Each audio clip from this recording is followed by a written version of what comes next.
کوہاٹ میں فلسطینی بھائیوں سے اظہار یکجہتی کے لیے ایک عظیم و شان ریلی نکالی گئی۔ مزید جانتے ہیں عبدالباسط کی اس رپورٹ میں۔ کوہاٹ میں فلسطین کے ساتھ یکجہتی کے لیے ریلی نکالی گئی۔ پاکستان پیپلز پارٹی کی صوبائی انفارمیشن سیکرٹری امجد افریدی اور نوجوان سیاسی شخصیت بابر عظیم افریدی کی قیادت میں ریلی کا انعقاد کیا گیا۔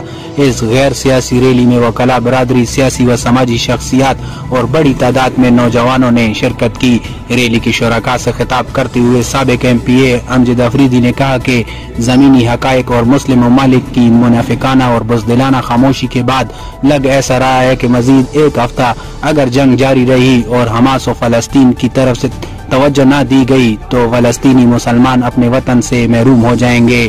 اس موقع پر نوجوان سیاسی شخصیت بابر عظیم افریدی نے کہا کہ یہودیت، اسرائیل اور مسلم فلسطینیوں کی گزشتہ 15 سالوں میں ہوئی جنگ میں اموات کا ریکارڈ کے مطابق 1 لاکھ سے زیادہ نہتے فلسطینیوں کو شہید کیا ہے۔ آج کوہاٹ کی عوام نے ثابت کیا ہے کہ وہ اپنے فلسطینی بھائیوں کے ساتھ کھڑے ہیں۔